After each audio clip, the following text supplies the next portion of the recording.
Hello everyone, welcome back to another video. So I just wanted to give you a quick update on how things have been going this week, and I've also got a little bit of information with regards to my pulmonary vein embolization.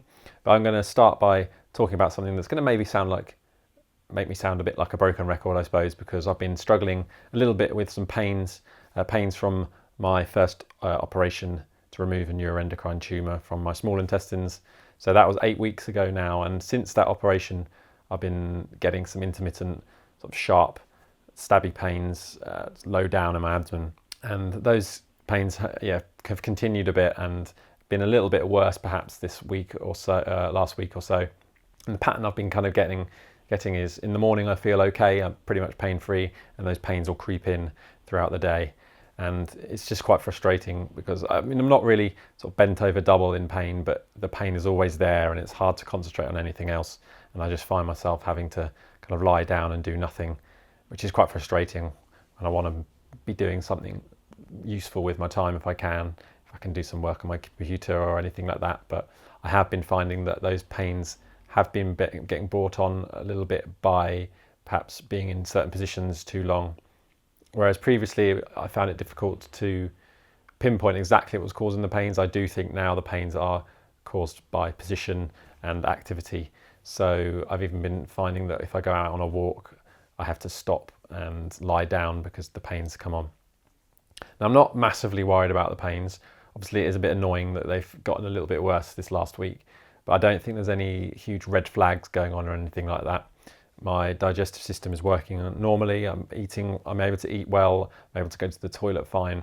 What I think is going on, I think it is a nerve irritation thing, and quite why that nerve irritation is happening, I'm not sure. Maybe it's some sort of loose scar tissue or something like that, or just scar tissue forming. But I think I might have nailed or might have got to the bottom of it in the last couple of days, and I think it might be to do with some tight muscles. So I've tried a few different things this last week to see if I can improve the pains I've been getting. So I tried a day where I did absolutely nothing, just laid flat, and I still found that the pains came on later in the day. So then I thought maybe I'm not activating the big muscles of my core enough, maybe all the little muscles are taking over and they're sort of going into spasm and things like that. So then I tried doing some very basic core exercises and going on a very short run. So I went for a 2.5 kilometer run, which didn't actually feel too bad. I did it in the morning when I was pretty much pain free, and I didn't really get any pains whilst I was running. My fitness was in my boots, of course, but yeah, it didn't go too badly, but I did find the pain still came on that afternoon, and I also struggled a bit in the night, so I think it made it slightly worse, not too much worse, but slightly worse. So that didn't work, so no running for me for quite some time. And then what I did yesterday, and this is where I think I've kind of maybe worked out a solution, is I did an hour of stretching in the morning. So I did lots of stretches to sort of relax my pelvic floor and things like that, and I did find I had a much better day yesterday with regards to pains. It still came on a little bit in the afternoon, but it was much more comfortable, and I did the same again before I went to bed yesterday, and then when I woke up today I felt pretty good, felt pain-free, and I feel okay today. I've had another stretch this morning, so fingers crossed I found a little bit of a solution. So I'm going to keep up those stretches and see how we get on. But rest assured I will raise it with the doctors again if I feel I need to, if things get worse again. But I feel like perhaps I'm on a bit of an upward trajectory now, which is excellent.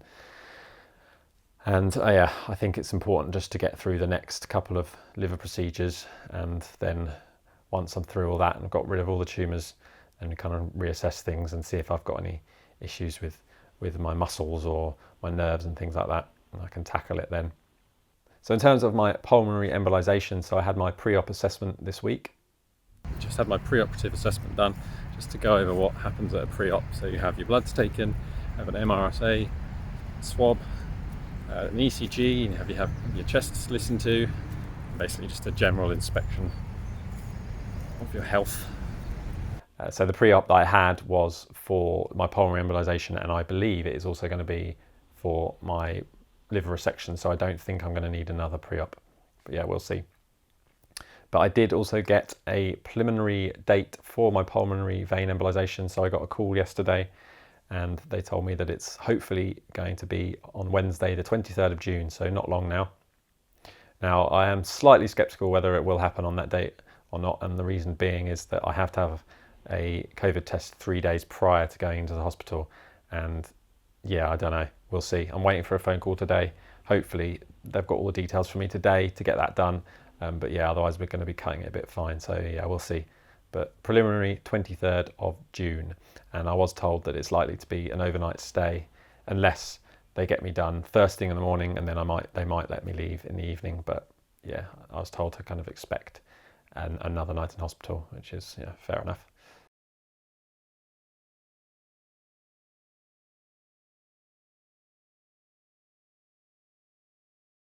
So I want to finish this video by sharing with you a present that I was bought by my friend James and his family. So James I've known for many years. He's been my best mate since high school, and he's been in a couple of videos actually. So he filmed the OCR World Championships video, and he was also in another video where we did a run and a swim in a lake. But he likes his outdoor adventures as much as I do, and we've been on camping trips and things in the past. And him and his family bought me a pair of Ultra Lone Peak 5s. Look at those babies. Oof. So if anyone here watched my channel before, being diagnosed with cancer, you'll know that I was obsessed with the Ultra Lone Peak. And this Ultra Lone Peak 5 is the new model that came out at the beginning of this year. So it's a trail running shoe. And I'd always been looking forward to this shoe coming out, and I always intended to get this shoe. But obviously things took over and it didn't happen. But yeah, now I've been bought this sleek black model, which I like very much, but it's going to remain clean and new for some time yet, but it does represent to me lots of future adventures that I can have. And for now, I'm going to wear them around the house and enjoy them around the house, but it's a nice reminder of things to come, really. So thank you very much, James and family. Absolutely awesome. But yeah, thought I'd share that with you because I know there's some people out there who followed me because of my love of the Ultra shoe brand. So here we are. That's a little salute to you guys. But yeah. Anyway, I hope you enjoyed this video. What I'll do is I'll pin a comment at the top of the comments of this video once I know for certain when my embolization is going to be, so you can check it out there. But anyway, thanks again for all your support, and I'll catch you in another video. Oh, and hopefully next video I'll have had my embolization and I'll have a nice bit of healthy liver growing. So yeah, see you then.